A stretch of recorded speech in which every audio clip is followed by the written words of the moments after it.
चलिए, तो आज हम लोग पुरातात्विक स्रोत को देखेंगे। इससे पहले हम लोग, है ना, सबसे पहले हम लोग क्या जाने, ऐतिहासिक काल को शुरू किए। सबसे पहले क्या था, प्रागैतिहासिक काल, इसको अच्छे से पढ़ चुके हैं, जिसके अंतर्गत पाषाण काल को पढ़े थे। फिर इसके बाद हम लोगों ने हड़प्पा सभ्यता को, मतलब है ना, आद्य ऐतिहासिक काल के अंतर्गत हम लोग हड़प्पा सभ्यता को बहुत ही बढ़िया से पढ़े। हड़प्पा सभ्यता के पढ़ने के बाद, मतलब आद्य ऐतिहासिक काल के बाद ऐतिहासिक काल आता है। तो ऐतिहासिक काल में एक लंबा काल पीरियड है, जिस वजह से इसको 3 कालखंडों में हम लोग बांट कर पढ़ते हैं।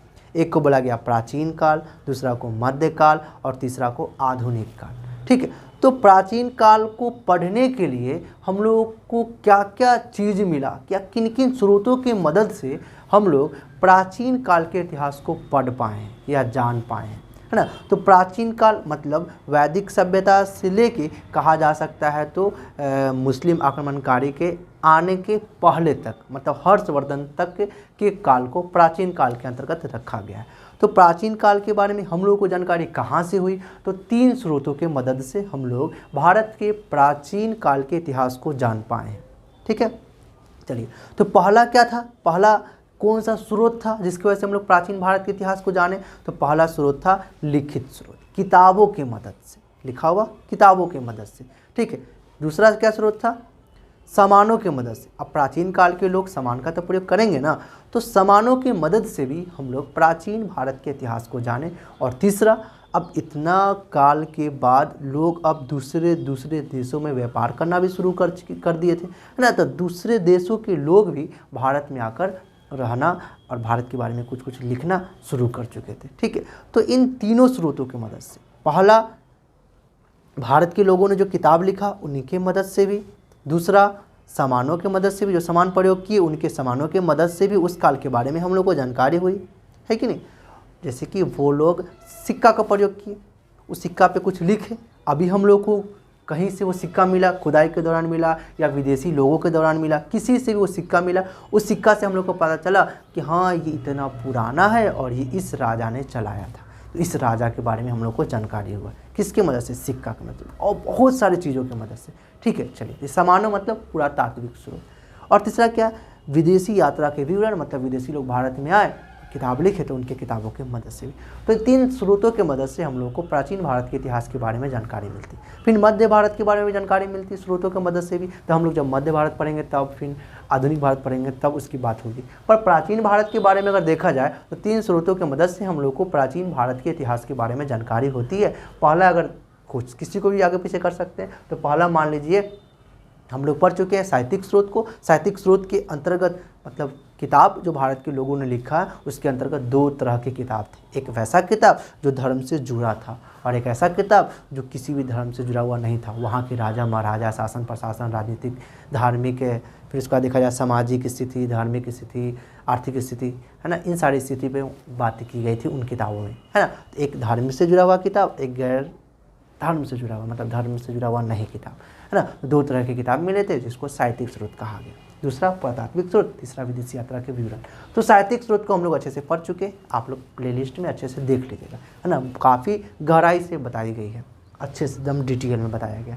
ठीक है, आज हम लोग पुरातात्विक स्रोत को शुरू करेंगे। ठीक है, और पुरातत्व के, भारत में जो पुरातत्व का जो इतिहास रहा ना, पुरातत्व से संबंधित या पुरातत्व के पढ़ते जो भी भारत का जो इतिहास रहा ना भारत में, तो इससे संबंधित सारा इतिहास को जानेंगे कि कौन लोगों ने, Alexander Cunningham, sir John Marshall, Mortimer wheeler और भी बहुत सारे विद्वानों का, जैसे कि, है ना, HD संकालियन का क्या क्या कह सकते हैं कि रोल रहा इससे पुरातत्व के प्रति। इन सारे बातों को हम लोग अच्छे से हम लोग जानेंगे बारी बारी करके। ठीक है, तो सबसे पहले जान लीजिए कि जो पुरातत्व है,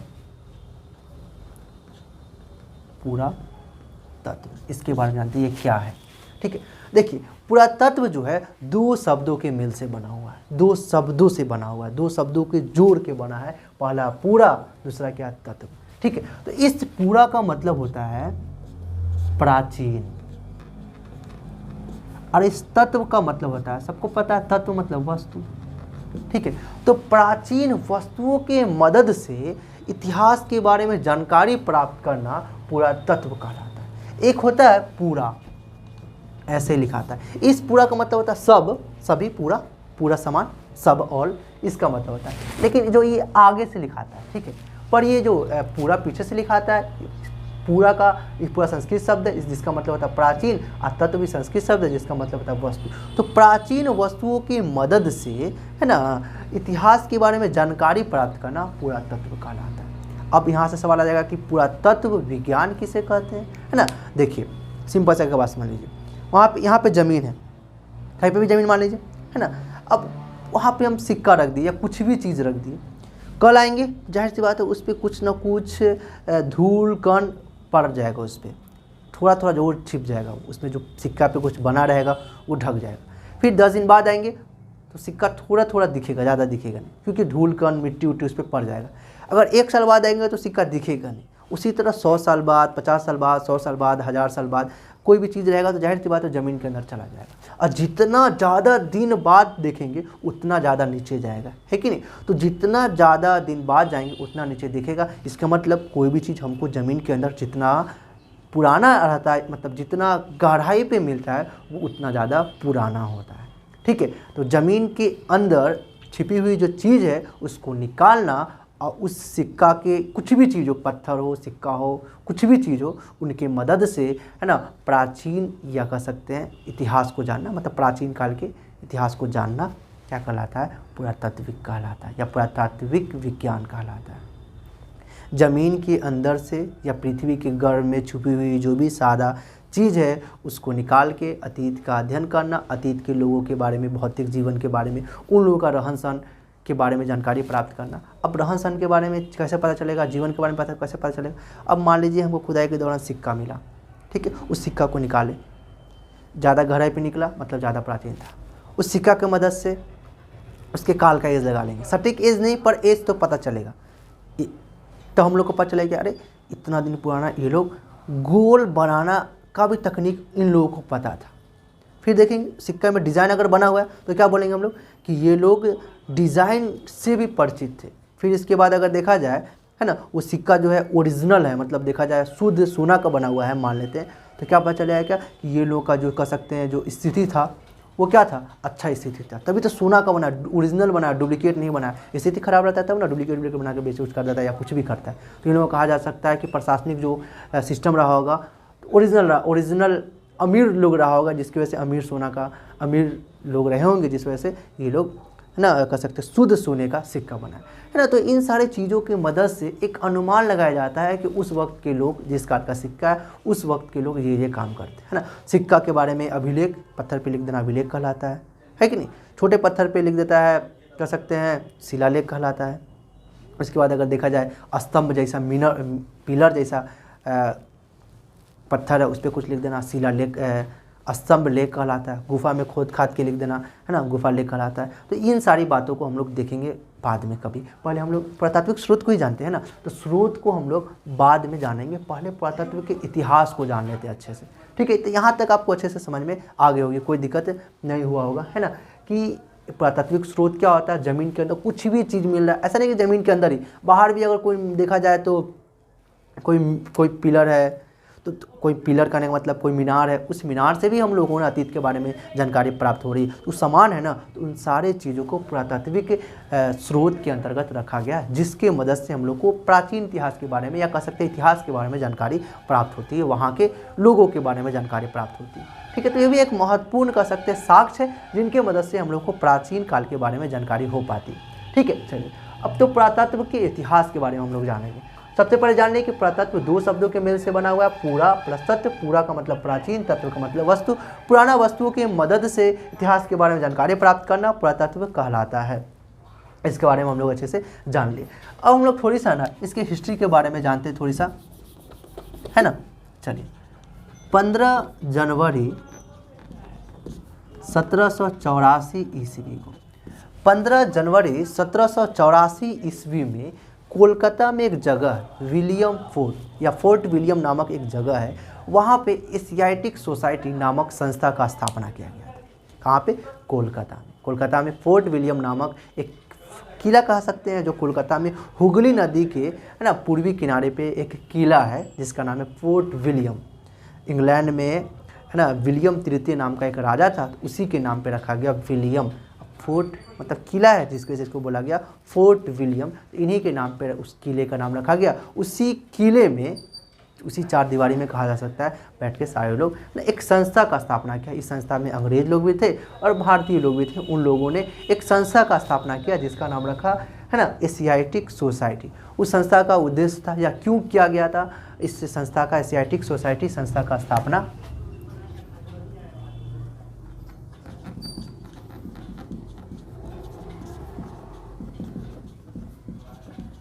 एशियाटिक सोसाइटी का स्थापना क्यों किया गया था, है ना, क्योंकि अंग्रेज लोग सारे लोग भारत के इतिहास के बारे में, कि भारत के इतिहास की जगह जगह से उन लोगों को कुछ खुदाई के दौरान मिल रहा था, तो वो लोग एकदम इच्छुक हो गए कि हम लोग है ना अब जगह जगह पे रिसर्च करेंगे, खुदाई करेंगे, अन्वेषण करेंगे, तो वही रिसर्च करेंगे और वहाँ के बारे में, भारत के प्राचीन लोगों के बारे में हम लोग जानकारी प्राप्त करेंगे, है कि नहीं। तभी ये लोग एक संस्था का स्थापना किया था 15 जनवरी 1784 ईस्वी में कोलकाता के, है ना, फोर्ट विलियम जो है किला, नामक किला है, वहाँ पे वो स्थापना किया था, एशियाटिक सोसाइटी का स्थापना किया था, जिसकी स्थापना किए थे जॉन्स विलियम ने। 1784 ईस्वी में जॉन्स विलियम ने एशियाटिक सोसाइटी नामक संस्था का स्थापना किया था, क्योंकि ये लोग है ना भारत के इतिहास के बारे में जानने के लिए एकदम इच्छुक हो गए थे। इस वजह से ये लोग सोचा कि एक संस्था का स्थापना करते हैं, है ना, जो भी नए नए रिसर्च होंगे, नए नए खुदाई होंगे, नए नए स्थल, पूरा स्थल मिलेगा, पूरा मतलब प्राचीन जो भी स्थल मिलेगा, इन सारे मैटर पे बात करने के लिए एक संस्था तो होनी चाहिए ना। जिस वजह से ये लोग 15 जनवरी 1784 में, है ना, विलियम जोन्स ने कलकत्ता में एशियाटिक सोसाइटी नामक एक संस्था का स्थापना की। यहाँ तक समझ में आ गया होगा। विलियम जोन्स के बारे में जान लीजिए, तो ये क्या थे, सुप्रीम कोर्ट के न्यायाधीश थे। विलियम जो थे सुप्रीम कोर्ट के न्यायाधीश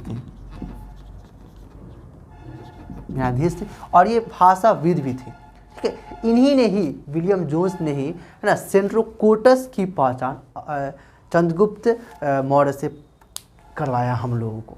सेंट्रोकोटस, जैसे कि मान लेते हैं शिलालेख या अभिलेख, है ना, सारे जगह पे सेंट्रोकोटस नाम लिखा हुआ मिल रहा था, है ना। तो इन्हीं ने ही, जोन्स विलियम ने ही हम लोगों को बताया कि सेंट्रोकोटस जो है ये चंद्रगुप्त मौर्य है, उन्हीं का कह सकते हैं नाम है। फिर इसके बाद पॉलीब्रोथा जो है उसकी पहचान हम लोगों को पाटलिपुत्र नामक स्थल से इन्हीं ने कराया, ठीक है। तो पॉलीब्रोथा जो है इसकी पहचान हम लोगों को पाटलिपुत्रा से करवाया। सेंट्रोकोटस की पहचान हम लोगों को इसकी पहचान हम लोगों को चंद्रगुप्त मौर्य के बारे में कराया।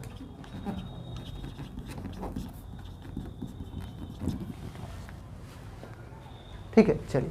तो यहाँ तक में किसी को दिक्कत यहाँ तक में है कि सेंट्रोकोटस नाम का जो व्यक्ति है जिन्होंने हम लोग को चंद्रगुप्त मौर्य के बारे में हम लोग को अच्छे से बताया था। चलिए, तो यहाँ तक में किसी को दिक्कत ही ना। चलिए, विलियम जोन्स या जोन्स विलियम, ठीक है, विलियम जोन्स नाम था, जोन्स विलियम नहीं, विलियम जोन्स इसका नाम था, विलियम जोन्स इसका नाम था,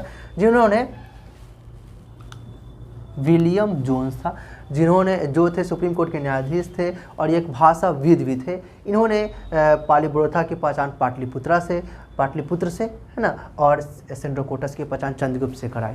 ठीक है, चलिए। और ये एशियाटिक सोसाइटी नामक जो संस्था थी उस वक्त एक मैगजीन या पत्रिका चलाती थी, है ना, कहा जाता है एशियाटिक रिसर्चेज नामक एक पत्रिका ये चलाती थी। ठीक है, चलिए। तो एक पत्रिका चलाती थी, है ना, एशियाटिक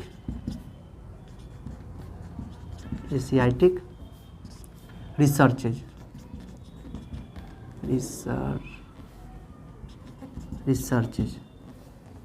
एशियाटिक रिसर्चेज नामक ये पत्रिका चलाती थी। ठीक है, यहाँ तक में दिक्कत होगा नहीं होगा। ठीक है, फिर अगर देखा जाए तो 1837 ईस्वी में जेम्स प्रिंसेप नामक एक विद्वान है जिन्होंने, है ना, एक अभिलेख था जिस अभिलेख में कुछ लिखा हुआ था। तो उन्होंने ही, जेम्स प्रिंसेप ने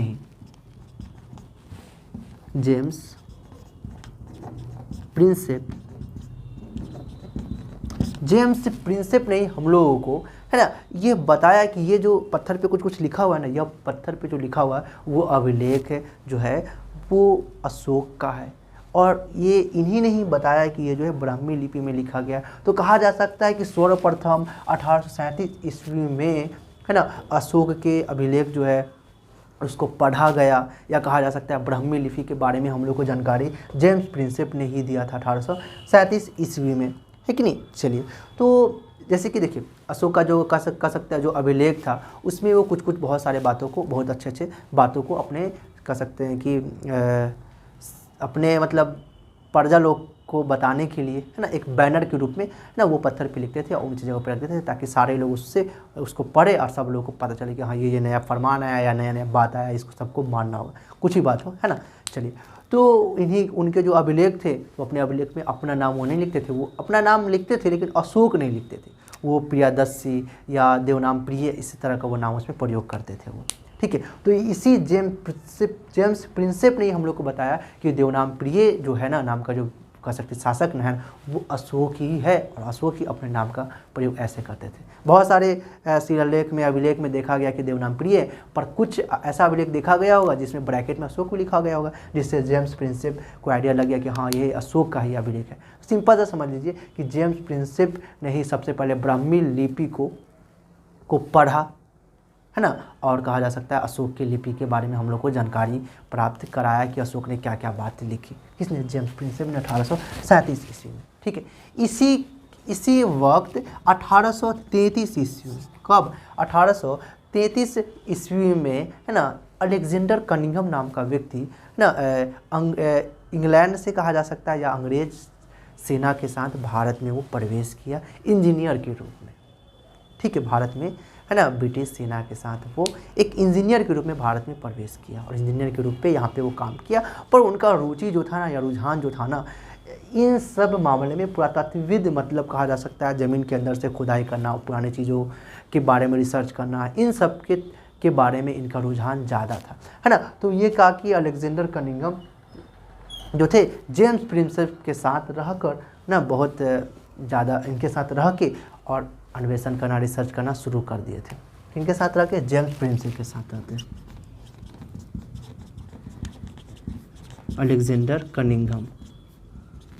तो अलेक्जेंडर कनिंघम जो थे वो भारत में जो आए वो देखा जाए तो 9 जून 1833 ईस्वी में भारत में प्रवेश किए, और वो भारत में, है ना, एक है ना इंजीनियर के रूप में प्रवेश किए थे, है ना। लेकिन वहाँ पे जब भारत में पहुँचे तो उनका जो रुझान कहा जा सकता है या रुचि कहा जा सकता है वो, है ना, पुराने चीज़ों से जानकारी प्राप्त करना, जगह जगह पे खोज करना, खनन करना, खुदाई करना, इन सब मामले में ज़्यादा था, है ना। और ये साथ साथ जो जेम्स प्रिंसेप है इनके साथ भी इनके कह सकते हैं हेल्प सहयोगी के रूप में भी रहकर ये काम किए थे। तो इसको बहुत ज़्यादा इस समय रुचि कह सकते हैं बढ़ गया था और ये अच्छे से, है ना, अब खुदाई उदाई करना शुरू कर दिए थे। तो इन्होंने ही, जेम्स प्रिंसेप ने ही बहुत सारे ये अलेक्जेंडर कनिंघम ने ही बहुत सारे स्थलों की खुदाई की, है ना, जिससे हम लोगों को उस स्थल के बारे में जानकारी हो पाई। ठीक, हम लोग देखेंगे आगे। चलिए, तो यहाँ तक समझ में आ गया होगा, कोई दिक्कत किसी को, है ना। चलिए, तो फिर इसके बाद क्या हुआ? 1861 ईस्वी में, 1861 ईस्वी में अलेक्जेंडर कनिंघम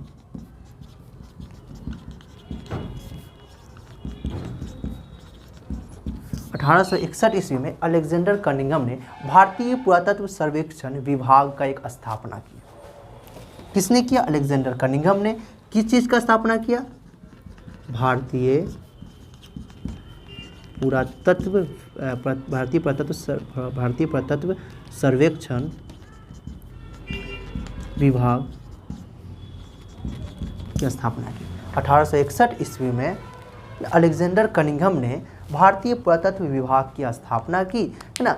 ये जो था ना पहले एक कह सकते एक प्रॉपर अस्थाई विभाग नहीं था, है ना, किसी दूसरे विभाग के ये अंतर्गत शामिल किया गया था, लेकिन फिर क्या हुआ? 1877 ईस्वी में एक कहा जा सकता है कि एक स्वतंत्र विभाग का स्थापना हुआ था। इसी 1877 ईस्वी में भारतीय पुरातत्व सर्वेक्षण विभाग का एक स्वतंत्र स्थापना किया, एक स्वतंत्र विभाग के रूप में इसका स्थापना किया गया था। तब क्या हुआ कि 1877 में ही अलेक्जेंडर कनिंघम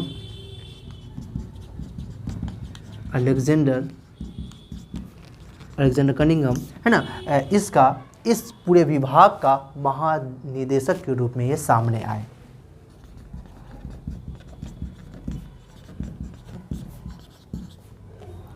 ठीक है, तो महानिदेशक बनेंगे। तो एग्जाम में सिंपल सा सवाल पूछा जा सकता है कि प्रथम महानिदेशक कौन थे? पुरातात्विक सर्वेक्षण के प्रथम महानिदेशक कौन थे? भारतीय पुरातत्व सर्वेक्षण विभाग के महानिदेशक, प्रथम महानिदेशक, एग्जाम में सवाल पूछा जाएगा कि भारतीय पुरातत्व सर्वेक्षण विभाग के प्रथम महानिदेशक कौन बने?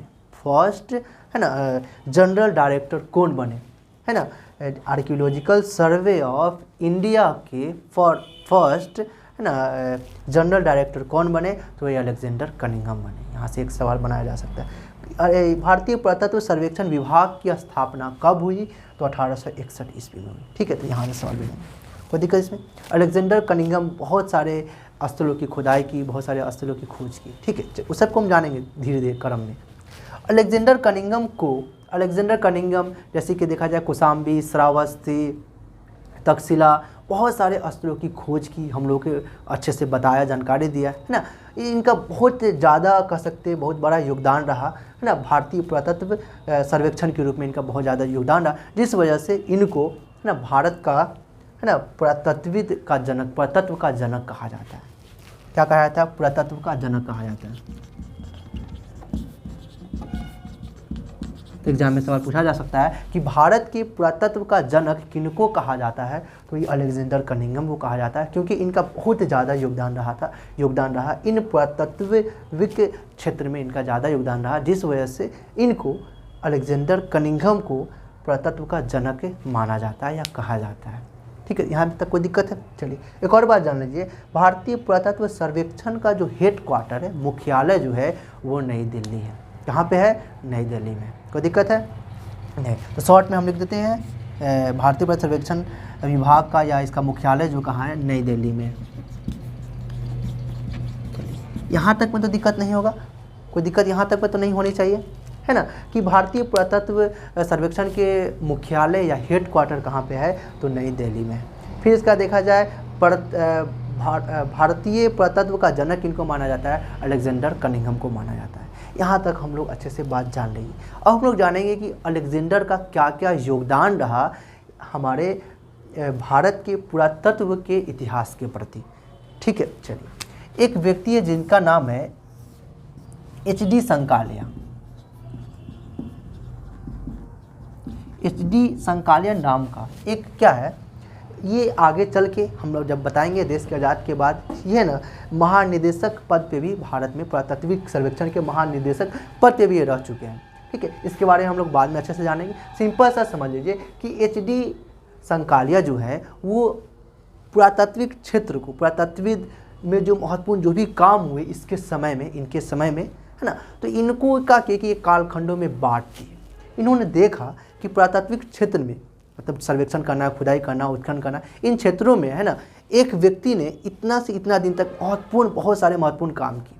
फिर दूसरा व्यक्ति ने अपने काल में जब वो महानिदेशक बने, अपने काल में बहुत महत्वपूर्ण कार्य किए। फिर उस प्रकार तीसरा व्यक्ति ने अपने काल में बहुत महत्वपूर्ण कार्य किए, जिस वजह से इसने है ना 100 साल को जिसमें बहुत महत्वपूर्ण पुरातात्विक सर्वेक्षण हुआ था, जिसको इसने 3 कालखंडों में बांटा था।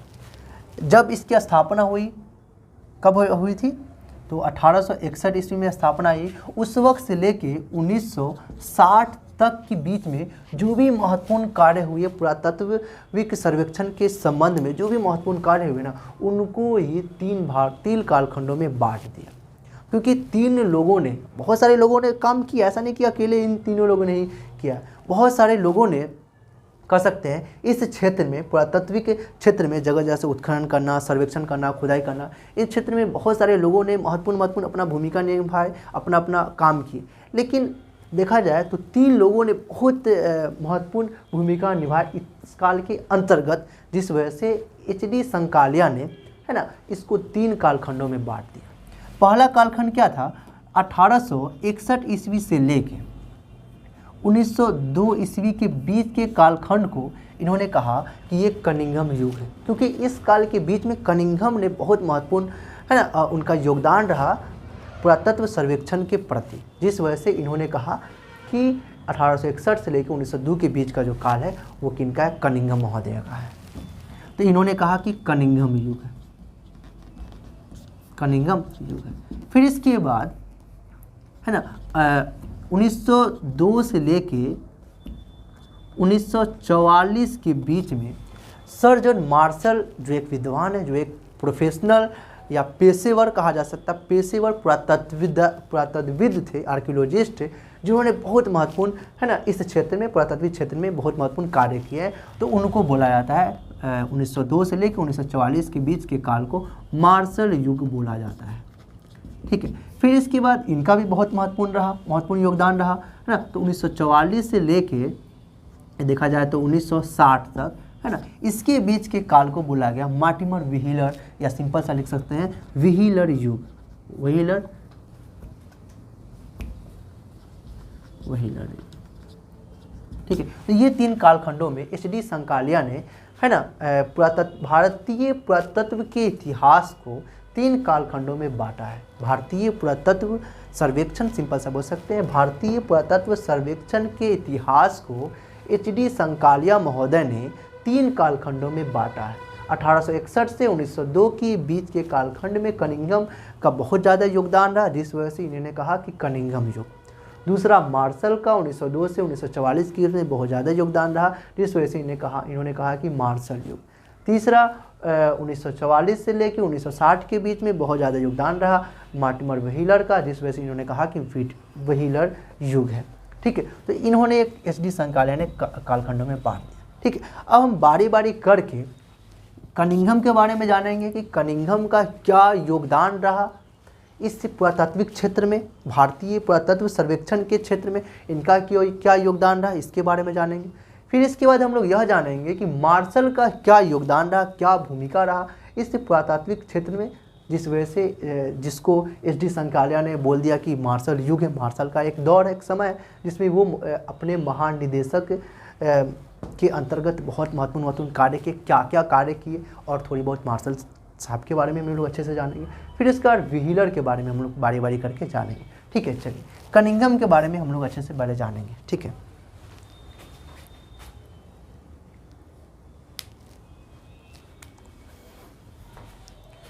चलिए, हाँ, यहाँ तक में किसी को दिक्कत है नहीं। एक और बात जान लीजिए कि एशियाटिक सोसाइटी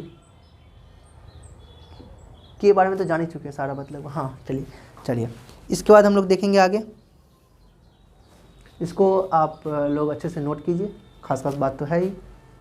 चलिए, तो अब हम लोग कनिंघम के बारे में जान लेते हैं। ठीक है। सबसे पहले जान लेते हैं कि कनिंघम का जो जन्म हुआ है वो 23 जनवरी 1814 में इनका जन्म हुआ था। स्कॉटलैंड में का हुआ था इनका जन्म। ठीक है। चलिए, ये जो थे, ये जो एच.डी. कनिंघम के बारे में हम लोग पढ़ रहे हैं ना, ये जो कनिंघम थे वो पेशे से अगर देखा जाए तो एक इंजीनियर थे। ठीक है। ये इंजीनियर के रूप में अंग्रेज़ का जो सेना था उसमें ये इंजीनियर के रूप में भारत में वो आए थे, लेकिन बता चुके कि उनका रुझान जो था पुरातत्व के क्षेत्र में ज़्यादा था, जिस वजह से वो इन्हीं क्षेत्र में वो आगे अपना कार्य किए, जिस वजह से इनको इतना ज़्यादा काम किए, जिस वजह से इनको भारत के पुरातत्व का जनक भी माना जाता है। ठीक है। तो इनका जन्म हुआ था 23 जनवरी 1814 में। ये भारत में आगमन या प्रवेश कब किए, तो बता चुके कि 9 जून 1833 को ये भारत में आगमन किए थे। कब किए थे आगमन, अगर देखा जाए तो 9 जून 1833 से भारत ये आगमन किए थे। ठीक है। चलिए, फिर इसके बाद अलेक्जेंडर कनिंघम जो है 1831 में पुरातत्व विभाग की स्थापना किए। फिर इसके बाद 1837 में ये महानिदेशक बने। ठीक है। तो देखा जाए तो यहाँ पे अब इंजीनियर के पद पे नहीं रहे, वो क्या बन गए, अब यहाँ के महानिदेशक बन गए, पुरातत्व सर्वेक्षण के महानिदेशक बन गए। ठीक है। चलिए, तो अलेक्जेंडर कनिंघम जो है पुरातत्व विभाग के महानिदेशक बने। लिख सकते हैं भारतीय पुरातत्व विभाग के महानिदेशक बने। पुरातत्व सर्वेक्षण विभाग के, है ना, पुरातत्व सर्वेक्षण विभाग के, सर्वेक्षण यहाँ पे ऐड कर लीजिएगा, ठीक है, विभाग के ये महानिदेशक बने, महानिदेशक बने, ठीक है। जब ये महानिदेशक बने उस वक्त वहाँ पे भारतीय गवर्नर जनरल, भारत के गवर्नर जनरल जो थे, है ना, वो लॉर्ड कैनिंग थे, ठीक है। तो एग्जाम में सवाल पूछा जा सकता है कि अलेक्जेंडर कनिंघम के समय में वहाँ का गवर्नर जनरल कौन था, तो लॉर्ड कैनिंग था, ठीक है। तो इस वक्त इसके समय में भारत का गवर्नर जनरल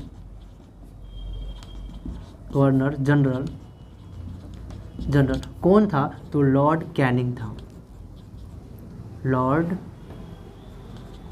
कैनिंग था, ठीक, कैनिंग था। तो एग्जाम में सवाल पूछा जा सकता है कि अलेक्जेंडर के समय में भारत में कौन गवर्नर जनरल था, भारत का गवर्नर जनरल कौन था, तो लॉर्ड कैनिंग था, ठीक है। ये लॉर्ड कैनिंग के बारे में अगर बताया जाए तो ये अंतिम भारत के गवर्नर जनरल रहे और प्रथम वायसराय रहे, ठीक है। यहाँ पे लिख सकते हैं शॉर्टली, ये अंतिम गवर्नर जनरल रहे भारत के, ठीक है, भारत का गवर्नर जनरल रहे, ठीक है।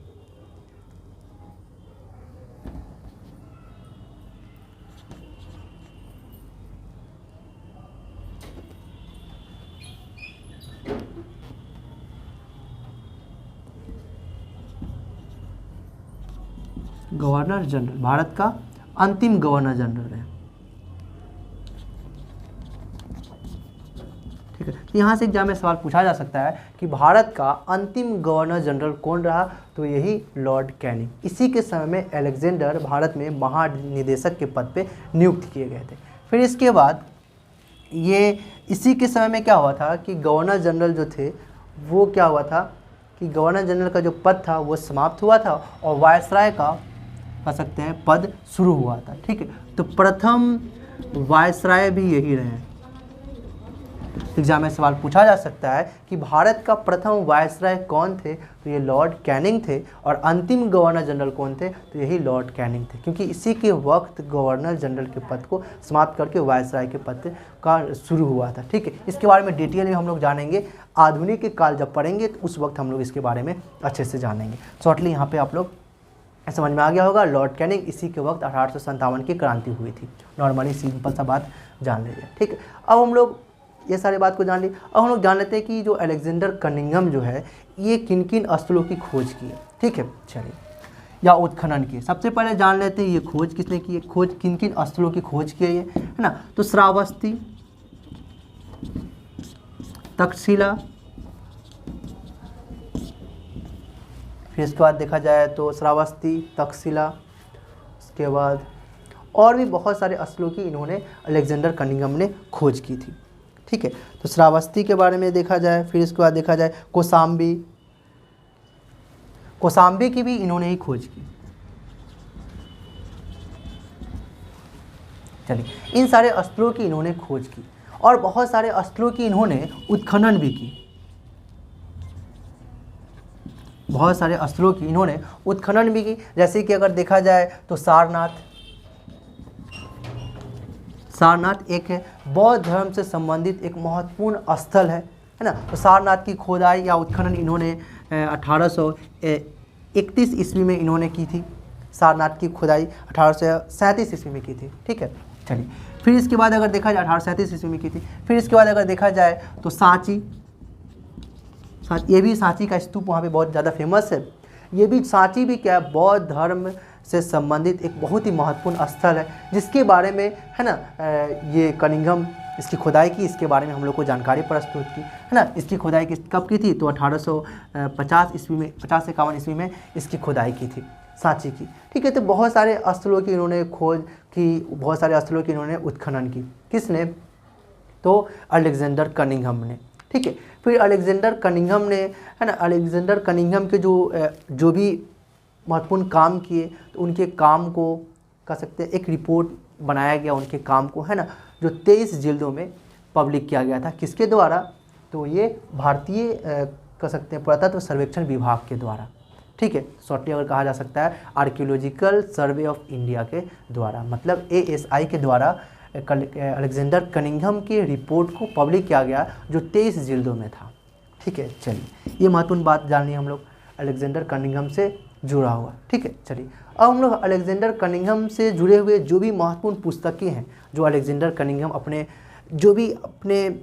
कह सकते हैं कार्यकाल के दौरान जो भी महत्वपूर्ण उत्खनन किए या महत्वपूर्ण जो भी कह सकते हैं स्थलों की खोज किए, उन सारे को उस पर एक पुस्तक लिखी, किताब लिखी, तो उनके किताबों से भी हम लोगों को हमारे भारत के प्राचीन भारत के इतिहास के बारे में जानकारी हुई है। तो ये हम लोग जानेंगे कि अलेक्जेंडर कनिंघम ने कौन कौन सी पुस्तकें लिखे और अलेक्जेंडर कनिंघम ने इतने अच्छे अच्छे जो काम किए, स्थलों की खुदाई की है ना, तो उनको उपाधियाँ भी दिया गया है ना, अंग्रेज़ों के द्वारा कहा जा सकता है कि उपाधियाँ भी दिया गया है ना, तो उनकी उपाधियों को भी हम लोग देखेंगे अच्छे से। ठीक है, चलिए नोट यहाँ पे कर देंगे। पहले आप लोग समझ लीजिए कि जो अलेक्जेंडर कनिंघम जो है वो है ना वेनसांग जो है एक चीनी यात्रा था, चीन का एक व्यक्ति था वेनसांग, विद्वान थे वो वहाँ के, है ना। तो उनके एक ग्रंथ था, जब भारत में वो यात्रा करने आए थे, तो भारत में जब आए थे तो उन्होंने भारत में बौद्ध धर्म से संबंधित और भी नालंदा विश्वविद्यालय से संबंधित बहुत महत्वपूर्ण बातें अपने किताब सीयूकी नामक जो ग्रंथ था उसमें लिखे थे। ठीक है, तो उनके ग्रंथ को अलेक्जेंडर कनिंघम ने वेनसांग के ग्रंथ सीयूकी जो ग्रंथ है उनको आधार बनाते हुए उनको किताबों को अच्छे से स्टडी किए और उस किताब में जो भी प्राचीन स्थल के बारे में लिखा गया था ना, उन सभी प्राचीन स्थलों को है ना वर्तमान में जब ये अलेक्जेंडर कनिंघम थे उस वक्त वो ढूंढे और सारे को वर्तमान नाम मतलब वर्तमान कह सकते जो भी स्थल था उन सारे स्थलों को बताया कि हाँ इनका प्राचीन नाम ये थे, या इस वक्त कह सकते नालंदा विश्वविद्यालय के बारे में भी हम लोग को सांची के बारे में बताया। तो अलेक्जेंडर कनिंघम को सांची के बारे में कहाँ से जानकारी हुआ होगा? तो वही वेनसांग की पुस्तक की मदद से अलेक्जेंडर कनिंघम को जानकारी हुआ होगा और अलेक्जेंडर कनिंघम इस स्थल का पता लगाए और सांची जो स्थल है इसके बारे में हम लोग को अच्छे से जानकारी प्राप्त की। ठीक है, चलिए तो एग्जाम में सवाल पूछा जा सकता है कि वेनसांग के सीयू की जो पुस्तक है उस किसके द्वारा लिखा गया था? तो वेनसांग के द्वारा लिखा गया था। वेनसांग कौन था? एक चीनी यात्री था। ठीक है, किसके दरबार में भारत आया था? तो हर्षवर्धन के समय में वो भारत आया था। तो ये सब महत्वपूर्ण बात हम लोग अच्छे से जान लिए। ठीक, अब हम लोग इसकी बुक के बारे में जानेंगे और इसको क्या उपाधियाँ मिला इसके बारे में जानेंगे। ये बात जान लिए कि जो अलेक्जेंडर कनिंघम थे वो वेनसांग के द्वारा रचित सीयूकी नामक पुस्तक को आधार बनाते हुए पूरा स्थलों की उत्खनन की, पूरा मतलब प्राचीन स्थलों की उत्खनन किए, है ना। हम लोग को प्राचीन काल के बारे में कह सकते जानकारी प्राप्त की। ठीक है, कौन कौन से पुस्तक थे, उपाधि थे, इसको यहाँ पे लिखते हैं, आप अच्छे से नोट कर लीजिएगा। चलिए ठीक,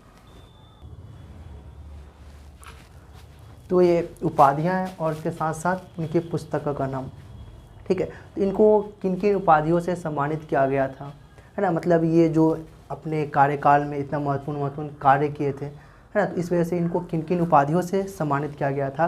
तो order of the star of India के नाम से इनको 20 मई 1870 में, है ना, 1870 को सम्मानित किया गया था। फिर इसके बाद ऑर्डर ऑफ इंडियन एम्पायर के नाम से भी 1878 ईस्वी में इनको सम्मानित किया गया था। किनको? अलेक्जेंडर कनिंघम को। फिर उसके बाद knight commander of Indian empire के नाम से भी 1887 ईस्वी में इनको सम्मानित किया गया था। ठीक है, तो इन तीन और भी उपाधियों से इनको सम्मानित किया गया था, पर इन तीन महत्वपूर्ण उपाधियों से इनको सम्मानित किया गया था। इनके है ना इन कामों की वजह से इनको पुरातत्विक सर्वेक्षण के विभाग के अंतर्गत ये महानिदेशक के रूप में जो महत्वपूर्ण कार्य किए उनके अंतर्गत इनको है ना इन तीन महत्वपूर्ण उपाधियों से सम्मानित किया गया।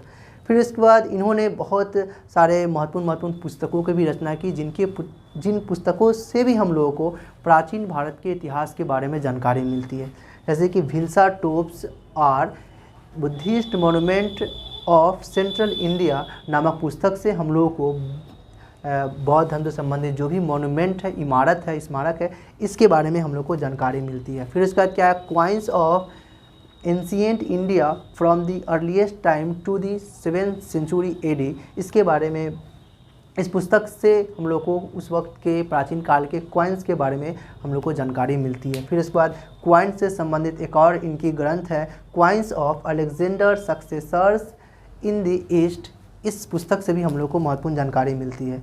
The stupa of Bharhut A Buddhist monument, इस पुस्तक से भी हम लोग को बौद्ध धर्म से संबंधित जो भी महत्वपूर्ण स्मारक जो है या कह सकते हैं स्तूप हैं, है ना, इन सारे महत्वपूर्ण कह सकते हैं कि पूरा स्थलों के बारे में, प्राचीन स्थलों के बारे में जानकारी प्राप्त होती है इन पुस्तकों के मदद से।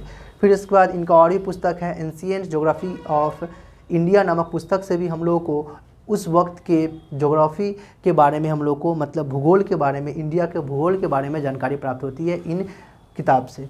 बुक ऑफ इंडियन एराज, इन पुस्तकों की मदद से भी हम लोगों को प्राचीन भारत के इतिहास के बारे में जानकारी प्राप्त होती है। ठीक है, चलिए फिर इसके बाद हम जान लेते हैं कि अलेक्जेंडर कनिंघम जो है वो, है ना, जब महानिदेशक के पद पे नियुक्त हुए, भारतीय पुरातत्व सर्वेक्षण विभाग के महानिदेशक पद पे जब नियुक्त हुए 1877 ईस्वी में, तब वो सबसे प्रथम बार, है ना, दिल्ली और आगरा को सर्वेक्षण किए थे। मुगलों की जो दो राजधानियां थी आगरा और दिल्ली, इन दोनों को, इन दो स्थलों को, है ना, अलेक्जेंडर कनिंघम ने सर्वप्रथम जब वो विभाग के कह सकते हैं सर्वेक्षण विभाग के जब वो महानिदेशक बने तो वो सर्वप्रथम इस स्थल के बारे में सर्वेक्षण किए थे, आगरा और दिल्ली पूरा स्थल के बारे में।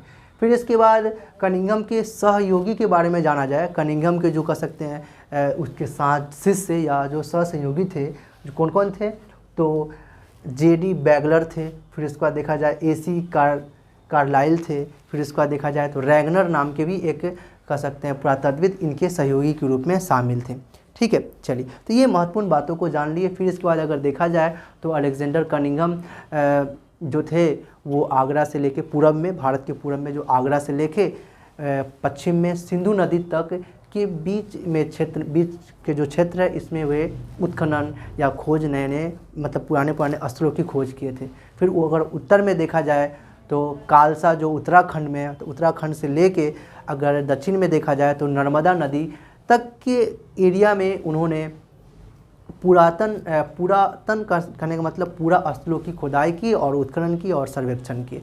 ठीक है, तो ये सारी महत्वपूर्ण बातें हम लोग, है ना, कह सकते हैं पुरातात्विक स्रोत के अंतर्गत हम लोग जान ली। आज हम लोग मेनली क्या जाने पता है, आज हम लोग भारत में पुरातत्व सर्वेक्षण के जो विभाग है उसका इतिहास को जाने हम लोग कि भारत में क्या इतिहास रहा पूरा आर्कियोलॉजिस्ट के संबंध में या आर्कियोलॉजिकल डिपार्टमेंट के संबंध में, ना, या कहा जा सकता है आर्कियोलॉजिकल सर्वे ऑफ इंडिया के संबंध में क्या उसका इतिहास है, इसके बारे में हम लोग आज जानें। ठीक है, नेक्स्ट वीडियो हम लोग मार्शल युग के बारे में जानेंगे और व्हीलर युग के बारे में। हम इन दोनों जो युग है या इन दोनों में क्या क्या महत्वपूर्ण बातें हुए, जैसे कि अगर देखा जाए तो इसमें क्या क्या महत्वपूर्ण बातें हुए, इन सारी बातों को हम लोग अच्छे जानेंगे। मार्शल जो थे तीसरे महानिदेशक थे ये भारतीय पुरातत्व सर्वेक्षण विभाग के।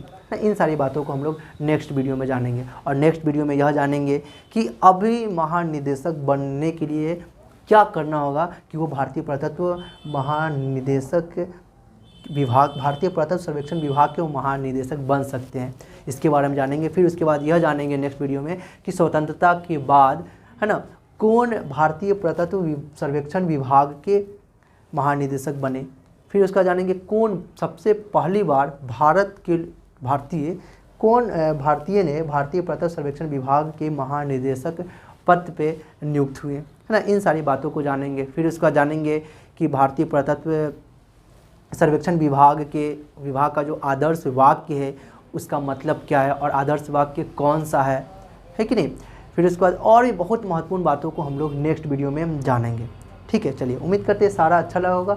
नेक्स्ट वीडियो में हम लोग पुरातात्विक का जो इतिहास है इसके संदर्भ में मार्शल युग को और व्हीलर युग को अच्छे से जानेंगे। फिर उसके बाद हम लोग पुरातात्विक स्रोत पे आएंगे और पुरातात्विक स्रोत में अभिलेख के बारे में देखेंगे, सिक्का के बारे में देखेंगे। फिर इसके बाद हम लोग विदेशी यात्रा के विवरण मतलब चीनी ग्रंथ, अरबी ग्रंथ और यूनानी ग्रंथ के संदर्भ में अच्छे से जानेंगे, है ना। और इन तीनों स्रोतों को जानने के बाद हम लोग अपने प्राचीन इतिहास को एक क्रम में सिस्टमेटिक तरीके से शुरू करेंगे, जिसमें सबसे पहले वैदिक सभ्यता को पढ़ेंगे। वैदिक सभ्यता के बाद हम लोग क्या पढ़ेंगे, धार्मिक सुधार आंदोलन में जैन धर्म के बारे में, बौद्ध धर्म के बारे में और शैव धर्म, वैष्णव धर्म, इन सारे धर्मों के बारे में हम लोग अच्छे से जानेंगे। फिर इसके बाद महाजनपद का उदय होगा, तो शासक लोग आएंगे, उन सारे शासक के बारे में जानेंगे कि क्या क्या महत्वपूर्ण वो लोग क्या क्या काम किए, कौन सा शासक पहले आया, कौन सा शासक बाद में आया, कैसा सिक्का चलाया, कौन सा अभिलेख खुदवाया, इन सारे बातों को जानेंगे। फिर इसके बाद हम लोग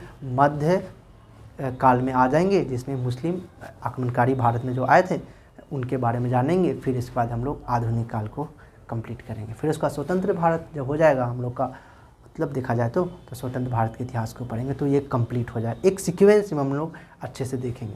ठीक है, तो उम्मीद करते हैं सारा अच्छा लगा होगा। ठीक है, तो नेक्स्ट वीडियो में हम लोग मिलते हैं। Thank you so much for watching this video, है ना। और सब्सक्राइब कर दीजिए ताकि और बेल ही बजा दीजिएगा ताकि हम जब भी वीडियो अपलोड करें आपको उसी वक्त मिल जाए।